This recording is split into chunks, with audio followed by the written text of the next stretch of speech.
Yes, this is part three of the camper van that my wife and I built. Um, it's a F or an E350 extended cab, Ford, 1 ton. Today I'm going to talk about the cabinetry. There's really not much to it. I think someone with reasonable skills could build this in a weekend for a couple $100. Um, Probably need a table saw, a router, a nail gun, and a sander. Other than that, maybe a screw gun. First thing I did was I started with a couple sheets of 3/4 inch birch plywood and built the box. Now this here is sized for an extended van. I would recommend to anybody that is going to do this project to use the extended van versus the regular van, because what you give up is approximately 20 inches and you don't have 20 inches to spare.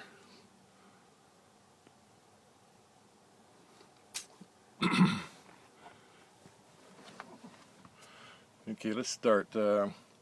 All I did was build a 3/4 inch box, basically, and put a wood face frame on it.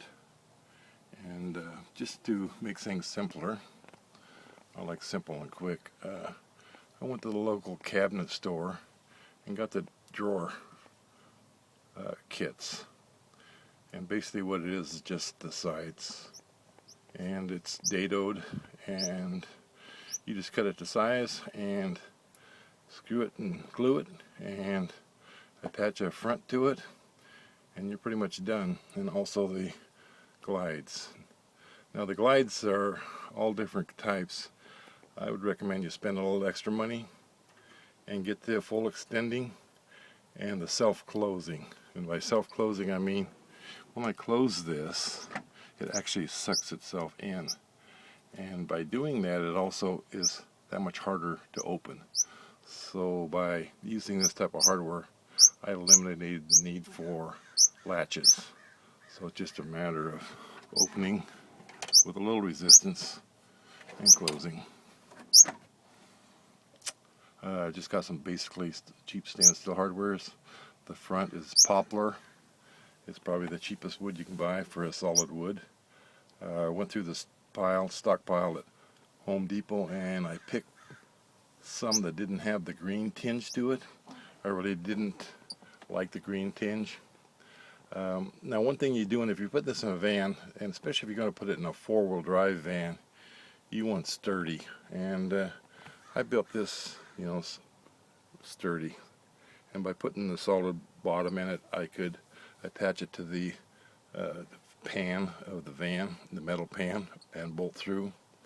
And also the top was a butcher block IKEA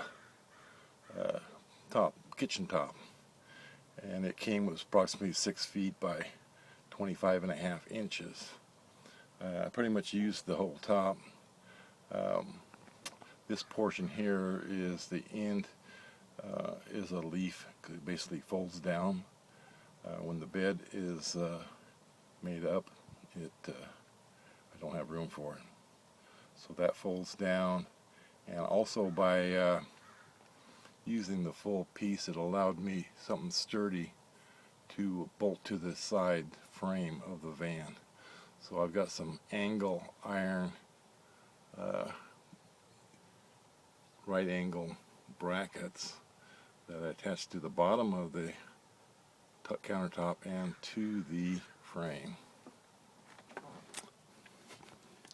Now the piece that here's the more better example. Now this here is just a piano hinge, a little latch, and it folds down out of the way. And another thing while I'm thinking about it, this is like this little box at the bottom here. This is just dead space. So I just put a little gate around it, and it kind of corrals my toilet paper or anything I got rolling around. It's got a place to dump it, so it'll hold it in place. Now when you, back to the countertop, I guess. Now the countertop, I held the cabinet, refrigerator cabinet, away from the wall because the wall is rounded. So, and I thought I could utilize the space, and I wanted to be able to still open the window.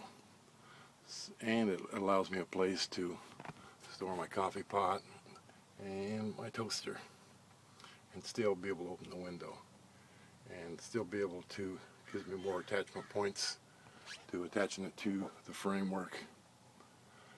Now the piece that I cut out of here, I just simply moved up here, and it all worked out well. I think I used the whole piece. And another thing too is when I built the refrigerator cabinet, I was told that maybe it would use less battery if I lined the inside with styrofoam. So that's what I did. I put like an 1.5 inches of styrofoam inside that cabinet before I shoved the refrigerator in. I figured it couldn't do no harm. I left it out of the back, or plenty of ventilation in the back. You didn't want to cover that up.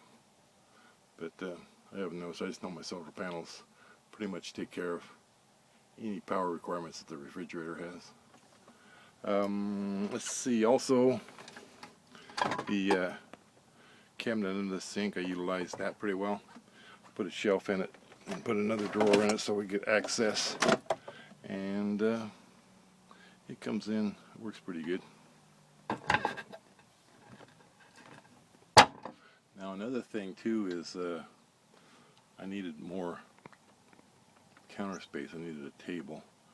So what I did was I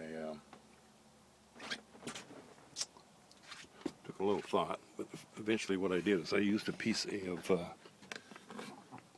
plywood, and I built me a little table, and it stows behind the seat and installs here on a little aluminum track, and then I put a pin in here to keep it locked in place.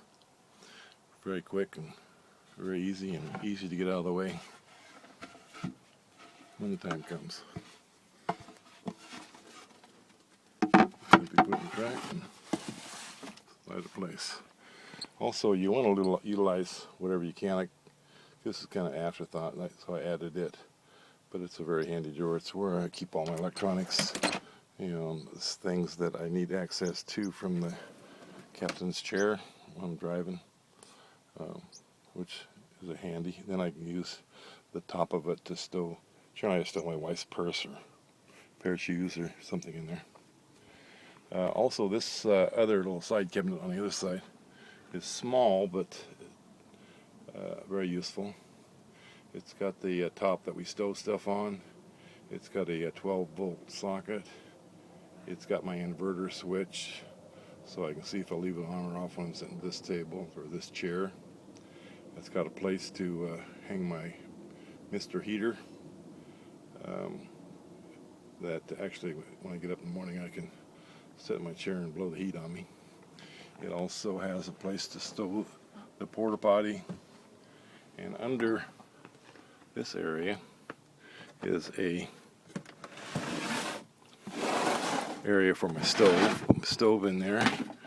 And then also I installed the compressor in here, and this I stow my extra gas cans back here, which is a good place to put it. I hung my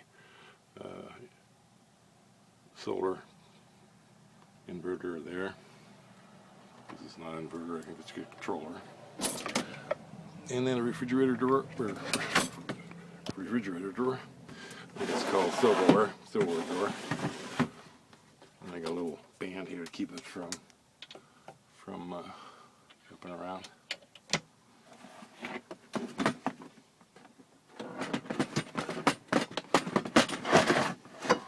And stow this. Very handy little cabinet. You gotta be careful though, size-wise. Now all this here size was all determined by how big a bed you wanted. I'm tall, but I sacrificed a few inches on the bed. It's a little over 6 feet, like 6'1", 6'2", something like that. It's full queen size width, so I can just hang my feet in the middle if I need extra length. But I think the total of this thing, lengthwise, is roughly 28 inches to the refrigerator and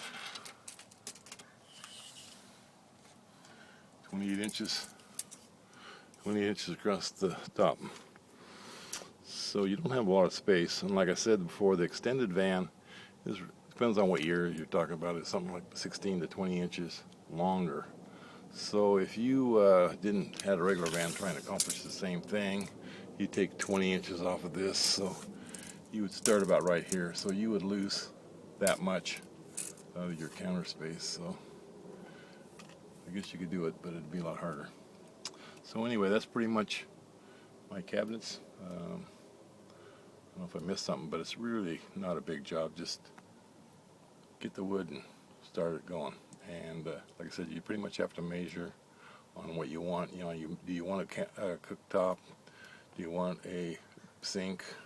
Do you want a refrigerator? You got to build it around whatever you want, and make sure you get the dimensions of those items, so you make sure you have enough room, and build it in sturdy. You know, you don't want to have a wreck and have it flying around inside your van. So anything that you attach in here, attach as well as you possibly can. Well, I guess that's it until next time. So thanks for watching, and any comments you got or any requests, just let me know.